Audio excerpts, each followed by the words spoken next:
কেমন আছেন আপনারা সবাই? আশা করছি ভালো আছেন। আজকে আমি যাচ্ছি বেড়াতে, বাপের বাড়িতে বেড়াতে যাচ্ছি। যেহেতু বাচ্চাদের গরমের ছুটি পড়েছে, তাই কিছু কটা দিন ছুটি কাটাতে যাচ্ছি। আপনারা দেখতে থাকুন, যেতে যেতে সব কিছু দেখাবো। দেখুন, আমরা বেরিয়েই পড়েছি। বেরিয়ে এবার ধরবো টোটো, তাই জন্য রাস্তায় যাচ্ছি, টোটো স্ট্যান্ডে যাচ্ছি।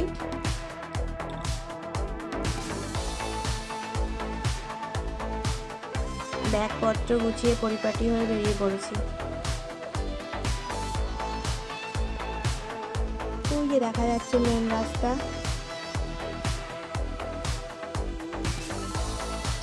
হাজবেন্ডকে দিয়েছি ক্যামেরার দায়িত্ব, তাই জন্য ও ক্যামেরাটা করছে।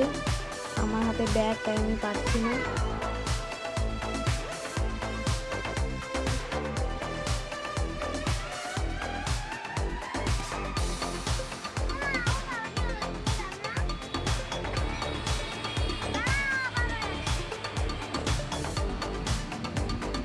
টোটো ছেড়ে দিয়েছে, আমরা চলে যাচ্ছি। এখন যাব হেলাবরতলা, ওখান থেকে যাব ব্যারাকপুর। ব্যারাকপুর থেকে আবার ট্রেন ধরে তবে আসবো পুলিয়া। পুলিয়াতেই আমার বাপের বাড়ি।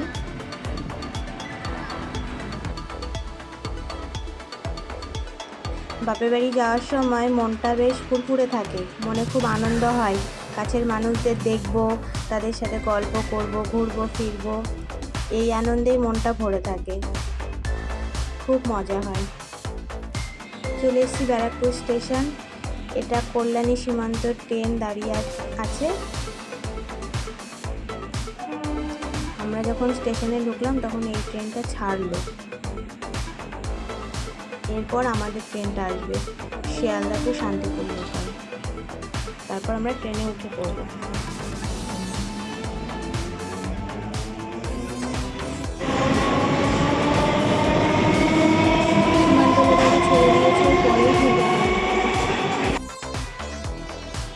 মনটা খুব খারাপ এই টাইমটায়, কেন কি বাসে প্রচণ্ড ভিড় ছিল, অটো পাইনি, বাসে প্রচণ্ড ভিড়েতে পুরো সব কিছু গড়বড় হয়ে গেছে।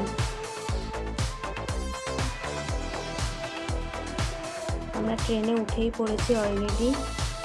এখন একটু ভালো লাগছে, কারণ যেহেতু ব্যারাকপুরে আজকে ভোট ছিল, তাই ট্রেনটা পুরো ফাঁকা, রাস্তাঘাটও পুরো ফাঁকা ছিল, কোনো অসুবিধাই হয়নি। ট্রেনে উঠলে ট্রেনের দুধারের যে প্রকৃতিটা খুব সুন্দর লাগে দেখতে, মনটা ভরে যায়, মনে হয় যেন তাকিয়েই থাকি। সবুজ গাছপালা, নদী, সমস্ত কিছু দিয়ে একটা মনোরম পরিবেশ। এই টাইমে আমার মেয়ে আবার চিড়ে ভাজা খাচ্ছে, ট্রেনের মধ্যে কিনে নিয়েছি। পুলিয়া নেমে পড়েছি, দেখো প্রচণ্ড রোদ্দুর।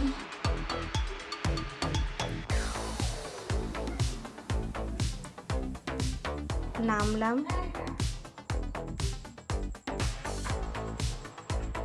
ঢুকে পড়েছি বাড়িতে।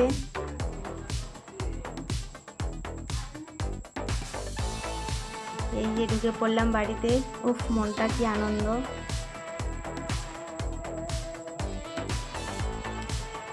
এই আমরা যখন ঢুকলাম না বাড়িতে, জানেন তো কি মেঘ করে এসছে, যেন খুব বৃষ্টি হবে, খুব মেঘ করে এসছে। আমি বারান্দায় তাই দেখছিলাম, মেঘটা খুব কালো হয়ে এসছে, কিন্তু কোনো বৃষ্টি বাদল কিছুই হলো না, একটু হাওয়া হয়ে ব্যাস হয়ে গেল। তারপর মা দিয়ে দিল আমার পছন্দের পেটাই পরোটা করেছিল, এই যে দিয়ে দিয়েছে। খেয়ে নেবো চটপট, তারপর চলে যাবো একটু ছাদে চলে এসেছি। আমার বোন অনেক গাছপালা করেছে। এটা হচ্ছে চাল কুমড়ো গাছ, ধনে পাতার গাছ, প্রচুর গাছ করেছে, লঙ্কা গাছ। এটা হচ্ছে এই যে কোনো পাতা টাতা নেই যেটাই, সেটা হচ্ছে কাঠগোলাপ গাছ। এরকম অনেক গাছ করেছে, খুব সুন্দর।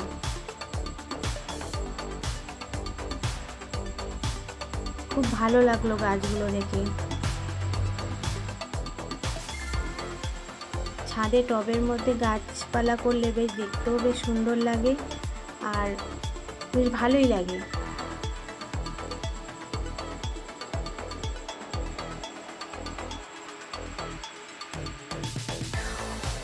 দেখুন কি মোটা ফুল গাছ হয়েছে।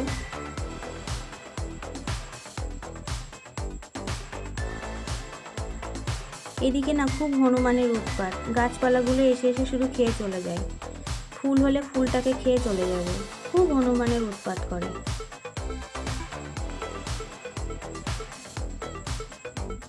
এই যে আমার ছাদের থেকে রাস্তাটা দেখা যাচ্ছে। আর আমাদের বাড়ির এই যে লেবু গাছ, জানেন না তো এত পরিমাণে লেবু হয়েছে, পুরো পাতায় পাতায় ডালে ডালে ভর্তি লেবু।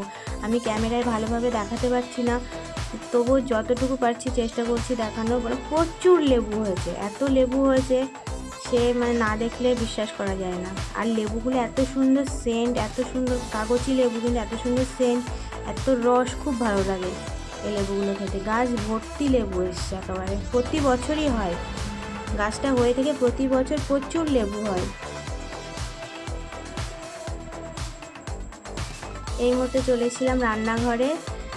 মা তো রান্না করছে, আমি একটু বাবার সঙ্গে নিলাম ক্যামেরায়, বাবাকে নিলাম। আর এই যে আমার মা করছে সোনাখোরকে মাছ, খুব ভালো খাই আমরা, তাই সোনাখোরকে মাছ এনেছিল। আর হবে রাইস আর মাংস,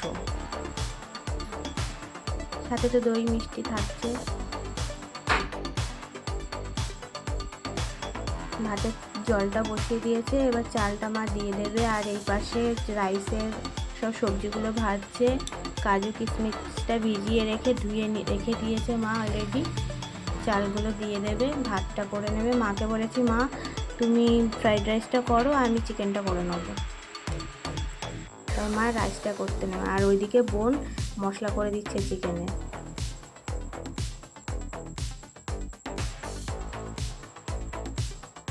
রাইসটা হয়ে গেছে, পুরো কমপ্লিট। খুব সুন্দর রাইস হয়েছে, দেখেই মন ভরে যাচ্ছে।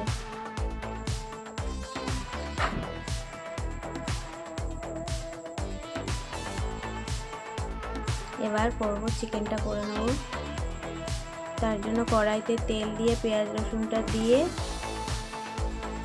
নুন হলুদ দিয়ে ভাজা ভাজা করে নিচ্ছি। হালকা ব্রাউন কালার হয়ে গেলে তারপর দিয়ে দেবো মশলাগুলো। আদা রসুনের পেস্টটা দিয়ে দিচ্ছি, দিয়ে ভালো করে কষিয়ে নেব।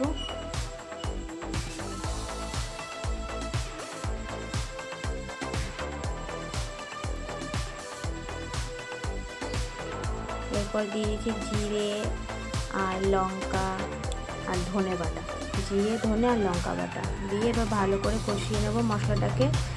যখন তেলটা ছেড়ে দেবে তখন চিকেনটাকে দিয়ে দেবো। ব্যাস, চিকেনটাকে দিয়ে দিয়েছি, ভালো করে কষিয়ে নেব। বাপের বাড়িতে আসলে খাওয়া দাওয়ার মজাটা কিন্তু বেশ ভালোই হয়। বাপের বাড়ির মেয়ে হলে হবে কি, এখন আমি পর হয়ে গেছি, আমি এখন বাড়ির কুটুম বা অতিথি যাই হোক, আসলে খুব যত্ন আপ্যায়ন পাওয়া যায়। এই যে চিকেনটা কষা প্রায় হয়ে গেছে, ভেজে রাখা আলুগুলো দিয়ে দিয়েছি। এবার এটাকে নিয়ে আরও একটু কষিয়ে নেব।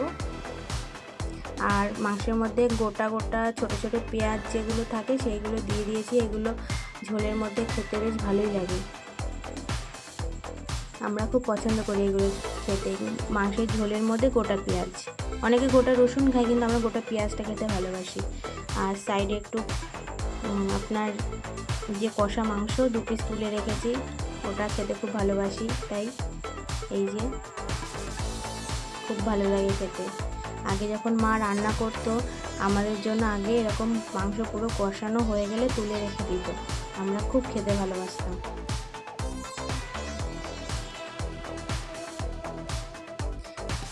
চিকেনটা হয়েই গেছে, এই যে ঝোলটা ফুটে গেছে, এবার নামিয়ে নেব।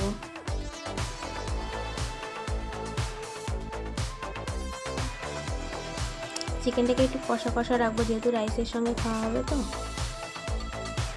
এই যে পুরো কমপ্লিট, মা থালাটা সাজিয়ে দিয়েছে।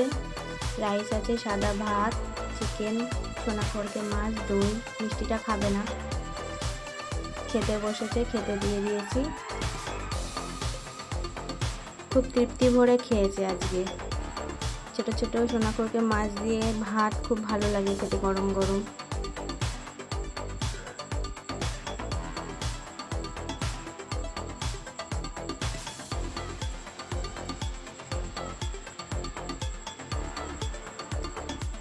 এই যে দেখুন হনুমানগুলো চলে এসছে, এত উৎপাত করবে, ঘর থেকে সবজি নিয়ে যাবে, বিস্কুটের কৌটো নিয়ে যাবে, খুব উৎপাত করে। সব সবজিগুলো, মাঠের যে সবজিগুলো আছে সব খেয়ে নেবে, খুব উৎপাত। এই যে দেখুন মহারাজারা এসেছেন, এত জোরে লাফ দিয়েছে একেবারে আমরা ভয় পেয়ে গেছিলাম। যাই হোক বন্ধুরা, কেমন লাগলো আমার ব্লগটা? তোমাদের যদি ভালো লাগে একটা লাইক করে দিও, কমেন্ট করো, শেয়ার করো আর সাবস্ক্রাইব করে দিও অবশ্যই। আর অনেক অনেক ভালোবাসা নিও। তোমরা অনেক ভালো থাকো, সুস্থ থাকো। আজকের মতো ব্লগ আমার এই পর্যন্তই। কেমন লাগলো অবশ্যই কিন্তু কমেন্টে জানিও।